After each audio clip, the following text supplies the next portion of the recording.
Hello and welcome to the Flourishing Center podcast. I'm Emiliya Zhivotovskaya, your host and founder of the Flourishing Center. We are training the change agents of the world and equipping them with research-based tools for healthy, happy, and successful living. And we're so grateful that you're here. Welcome to Coach's Corner, where you get to hear positive psychology in action through real-life coaching sessions with Emiliya Zhivotovskaya. She's the CEO and founder of the Flourishing Center and holds an MCC Master Certified Coach credential with the International Coaching Federation, the ICF. Coaching helps people get from where they are to where they would like to be. Listening to real-life sessions with real people helps us learn and grow together to lead happier, healthier, and more flourishing lives. We hope you enjoy listening to the transformative journeys of those that can help you in creating powerful and positive change in your life. Thanks for listening, and let's dive in.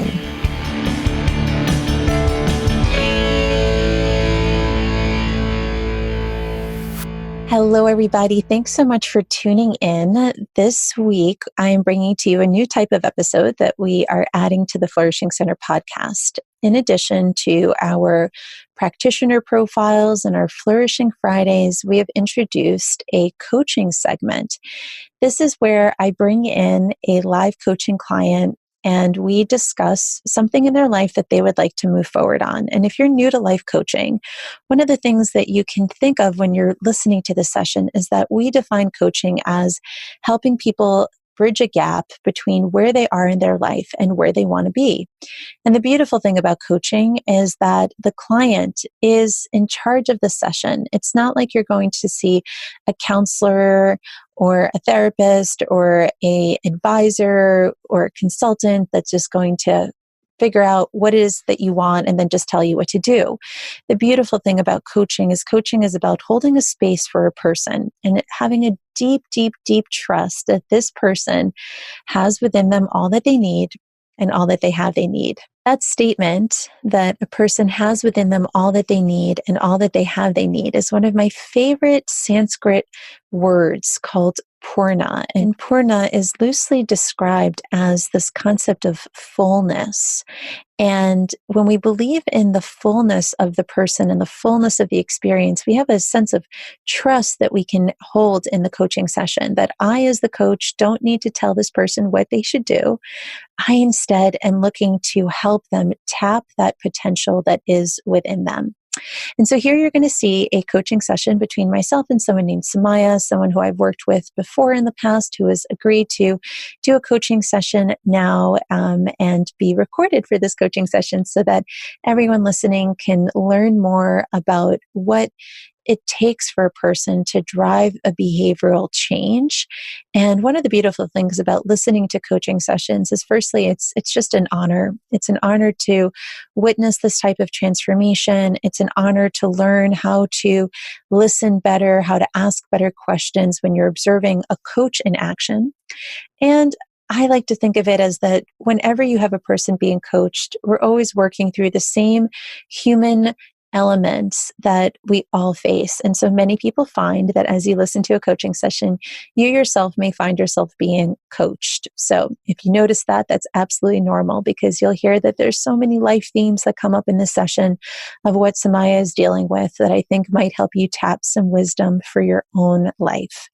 So as we dive in, I just invite you to sit back, enjoy the ride, and join me in sending so much love to our fellow human out there that is just like the rest of us, doing our best with what we have to leave a little imprint on this world, making it a slightly better place when we leave it than when we came in.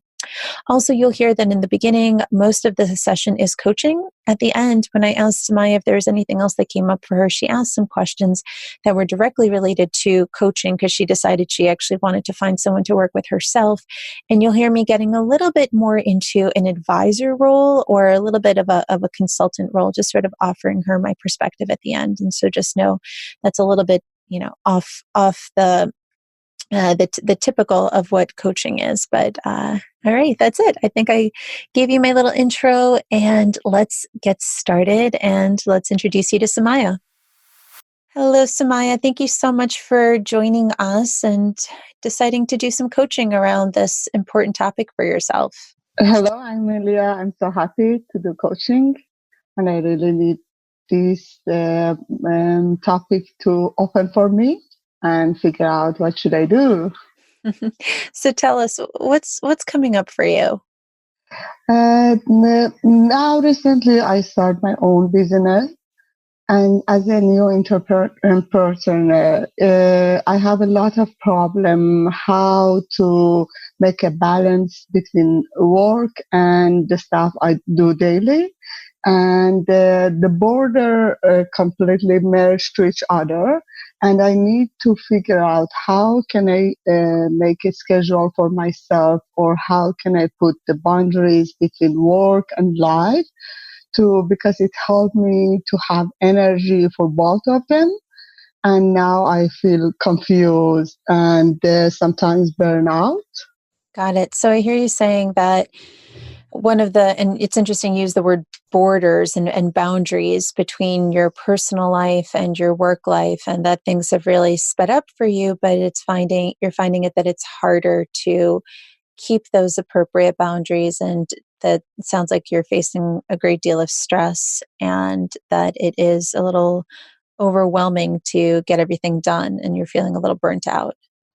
Yeah, absolutely. I love it when you say overwhelming and stress. It's the feeling I have recently, and I want to don't have them and be calm and smooth and know how where is my work area and where is my life, and have balance between them.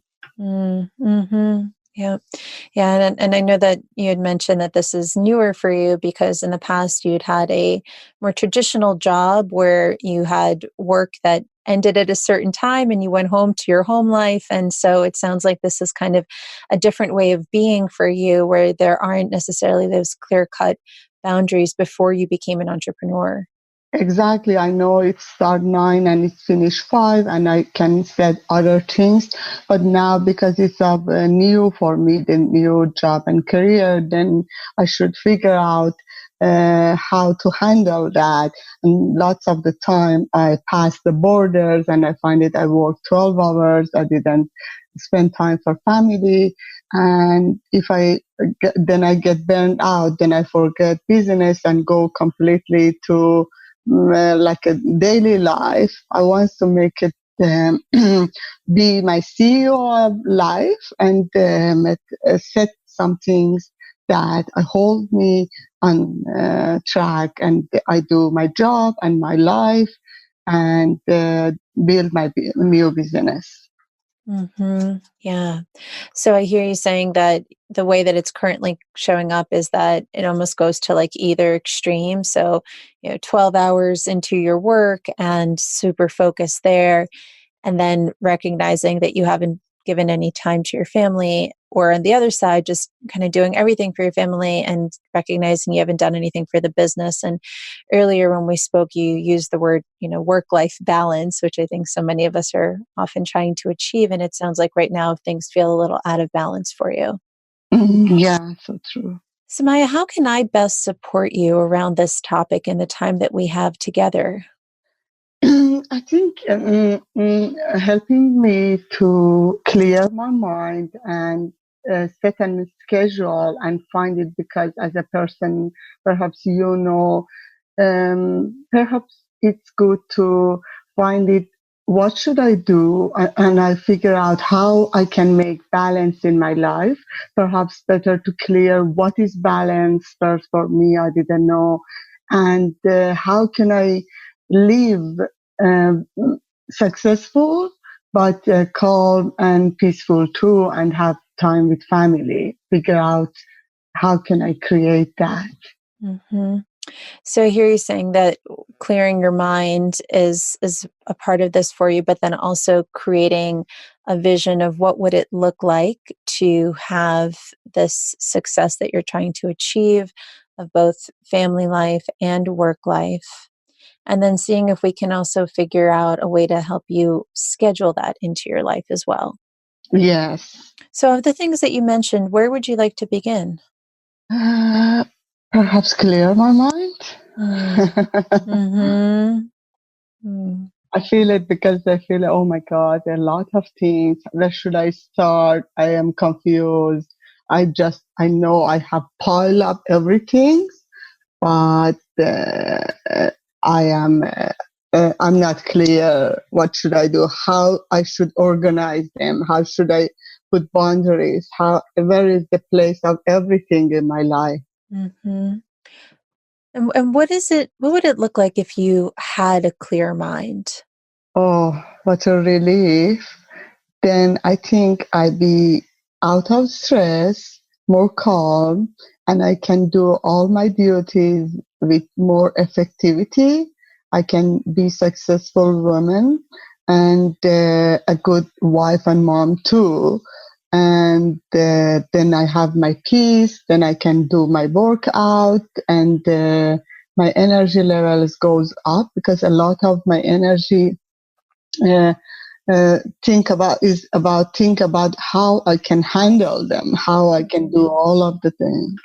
Mm-hmm. Oh gosh, yeah. I can feel how important having a clear mind is for you. It sounds like it's the kind of foundation to everything. If you feel that your mind is clear, that you'd be better able to get things done and to do your tasks from a place of peace and from a place of ease. And I hear how important this mind control is and how it sounds like currently it's taking a lot of energy for you to have the thoughts that you're having or have your mind not be clear about this topic. Yes. And what helps you achieve this clear mind? Okay. One of the things, as I came here as having a support and get a coach or support to help me to figure out and make a schedule, perhaps, to put everything in its place. It helped me. Hmm. And what impact would having a schedule in place make? I think it brings me more peace and productivity because I know, for example, everything I should do it, I consider it and has a place in my life. And then when it's the right time, I go toward that and do action, and I don't be worry and hold with my hands everything to make sure I do it, all of them. Don't forget it. When is the time for that? What is the due time? And everything I know the due time. I know the place, everything in the place it should be, and at the time I have with family or the time I have for workout or vitality, I have all of them. Then make the impact is remove a lot of stress from my life, and my effectivity goes up. Mm. And what would support you in creating this structure and this plan? Can you tell me more?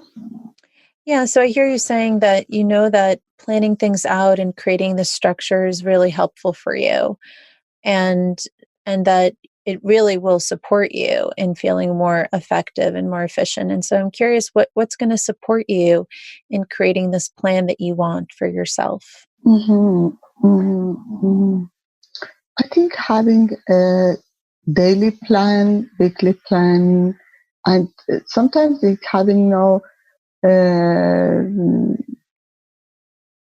uh, what's really my value and goals are, because I just do action sometimes without thinking about can I handle all of them?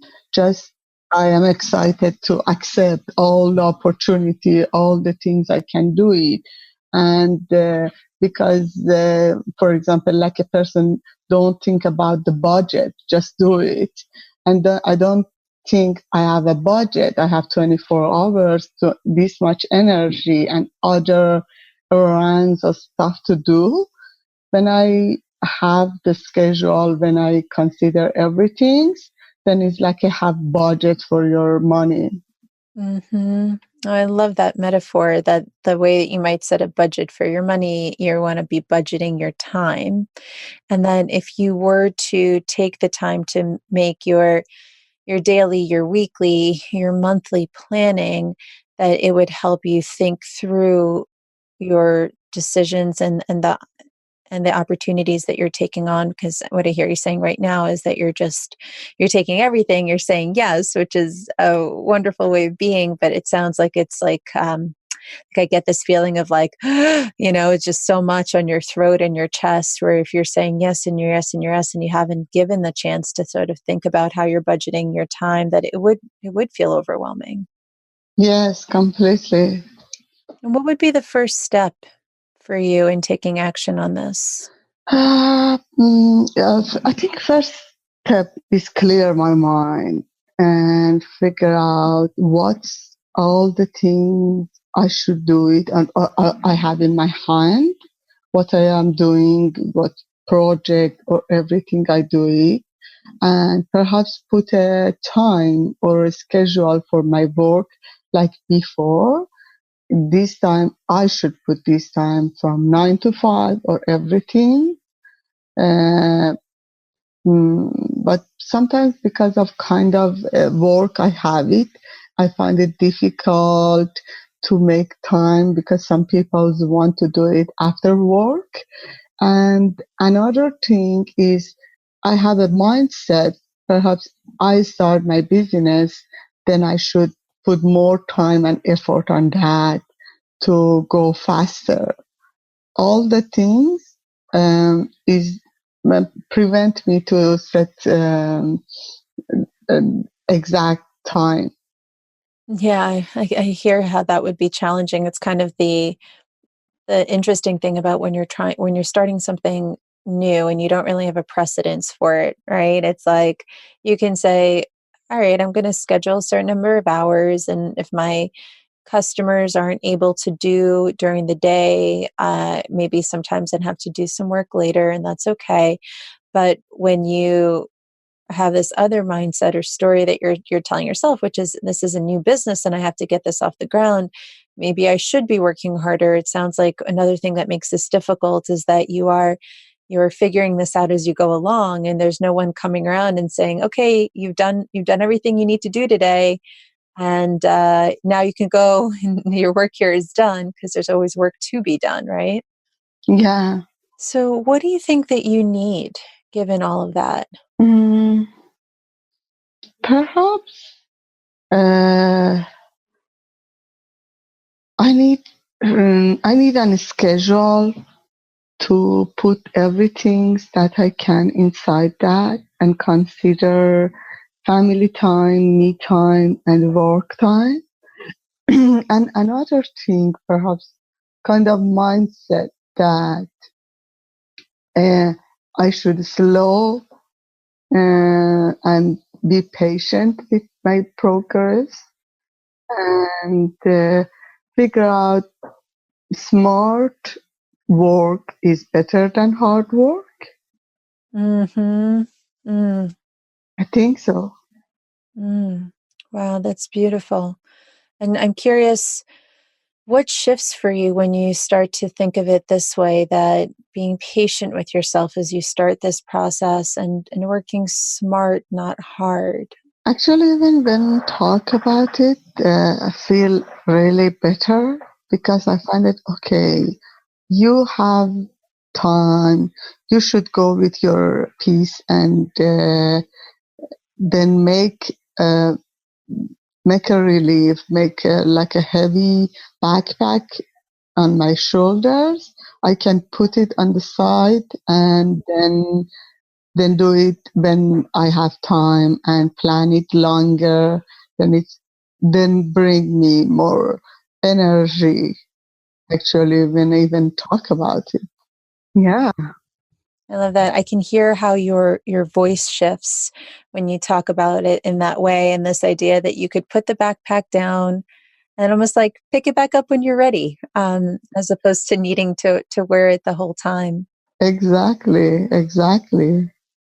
It's yeah, it's even these, as I told you, even talk about it, bring me like enlightenment, why I am in such a hurry. Mm-hmm. Mm. Oh, that's beautiful. It's beautiful to be able to say to yourself, right? Like, why am I such a hurry? It kind of reminds me when the thought that goes through my mind is when you're like a kid and you just can't wait to grow up, and then you look back, you're like, why was I in such a hurry to grow up and become an adult? I should have enjoyed that childhood a little bit more. Yeah, exactly.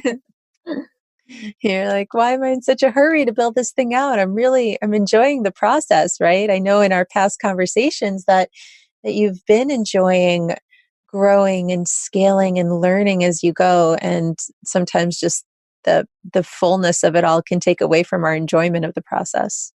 Yeah, yeah, Amelia, sometimes it's hard when you want to be like a successful or build something, some kind of you fell in this trap that you should use every moment, you should use every opportunities, you should plan it and do it, action plan and everything, then then make it sometimes everything's like a giant, huge challenge for yourself.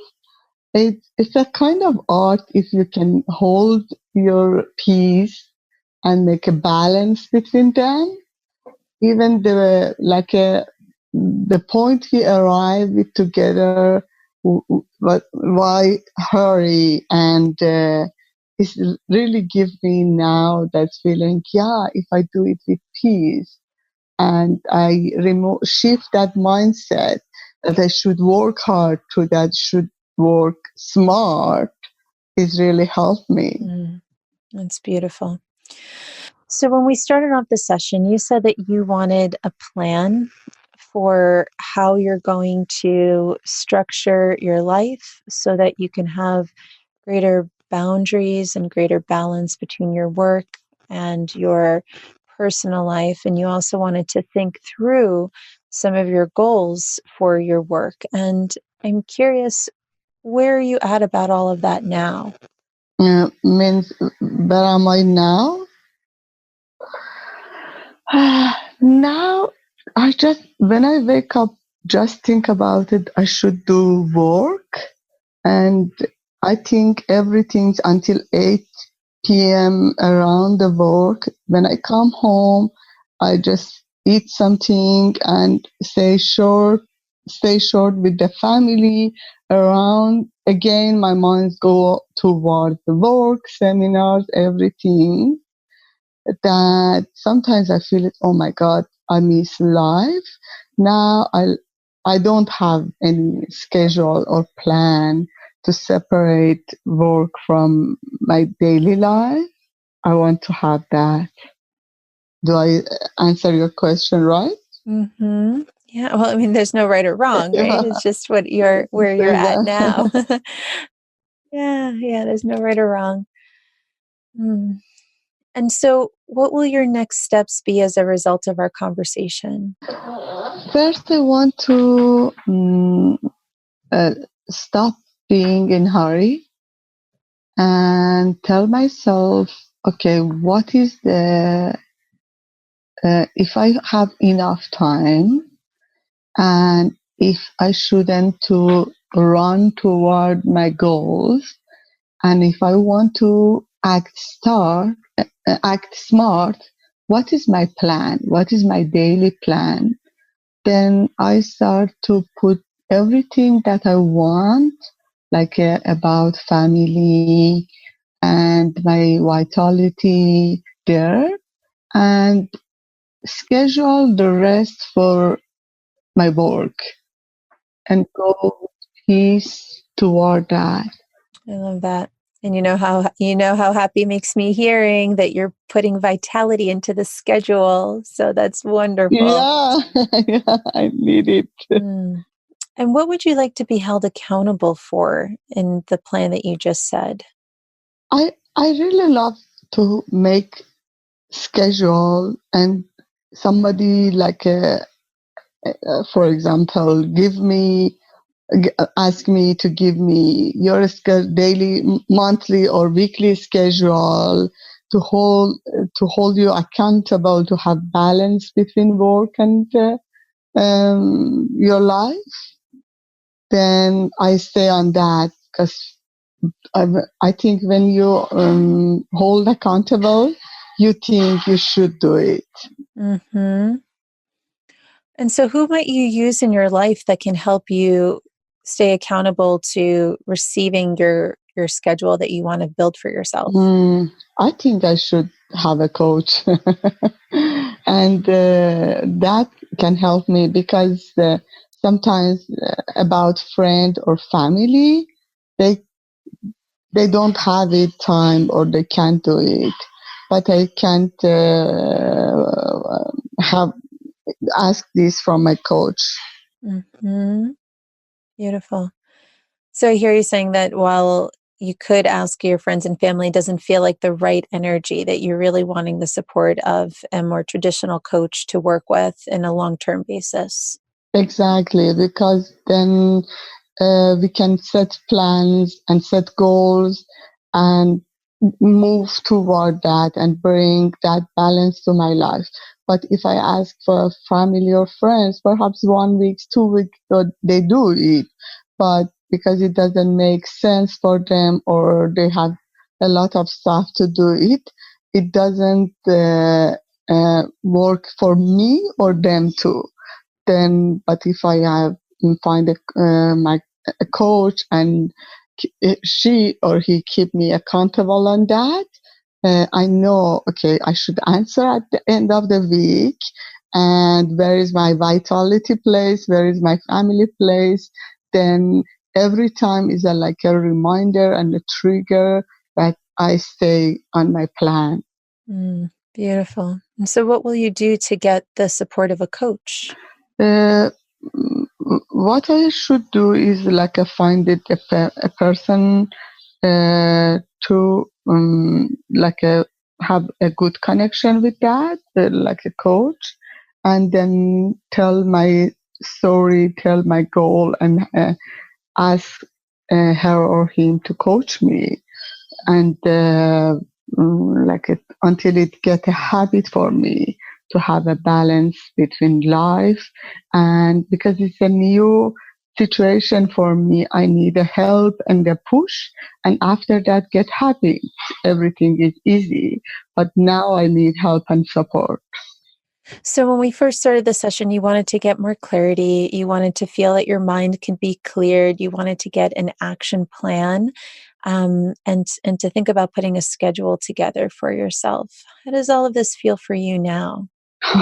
Great, actually, it's much more better, and I couldn't find it in a few minutes. I can change because when I start with you, I was completely overwhelmed, and I thought, okay, how I can figure out this untidy, unorganized, messy mind to find my way. But now I know I should make like an action plan without being in hurry, and I can have support or get help to make it as a habit.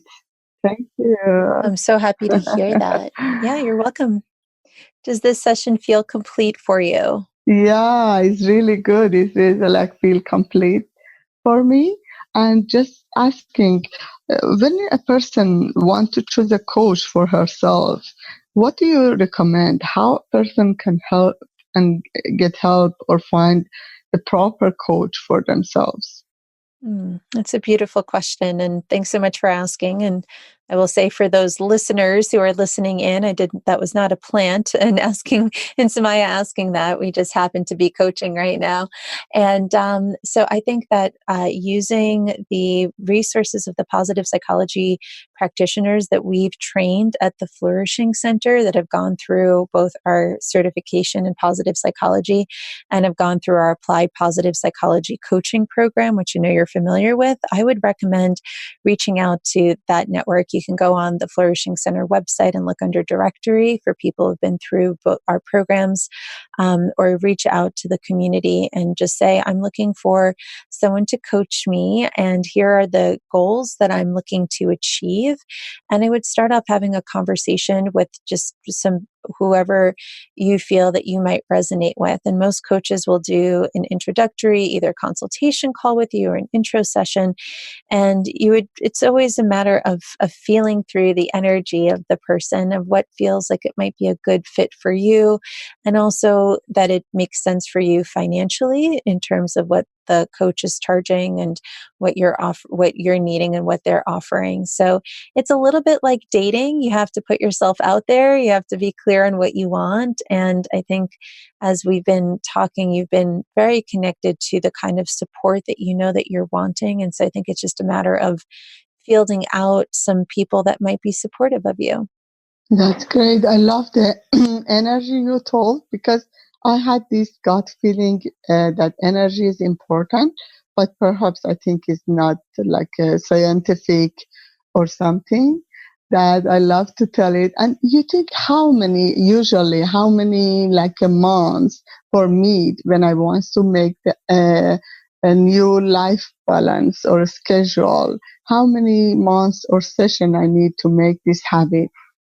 I think that will really vary depending on also how the coach works. And so when you connect with a coach, I think you'll find that the coach might have their own thoughts around how they work with people. So there are some coaches that only work with people for 3 to 6 months at a time, and they kind of do a plan ahead of time where they say we're going to meet every other week for 5 to 6 months. And some other coaches might work with it differently.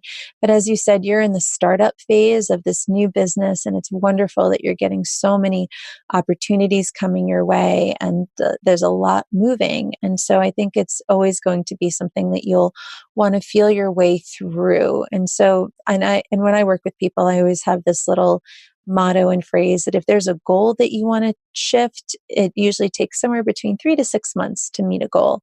And if it's something that you want to shift, not just to what you're doing, but a way of being in the world, that can take 6 months to a year because it's a longer shift that you need to make.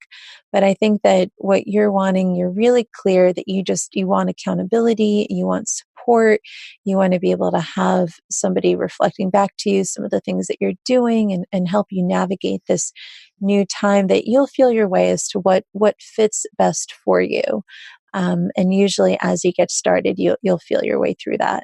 Thank you so much. Thank you. It's like a precious information that always be question for me too, that how long I need to make a new habits, because it's a different ideas. Thank you. Yeah. And habit formation, what we know the research shows is that it really varies on the type of habit. If you have enough neural pathways already established for a habit, it might click into place sooner. If you are kind of making a new habit from scratch, it'll be different.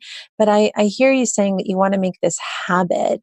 But I also think I hear you saying you just want more structure and you want more focus and you want more patience.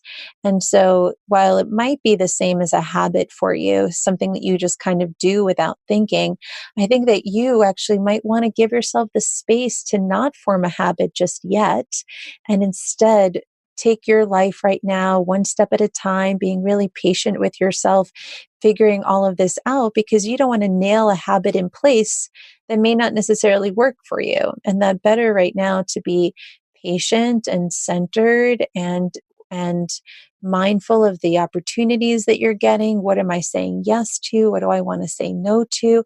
How do I know when it's the right time to say yes? How do I know when it's the right time to say no?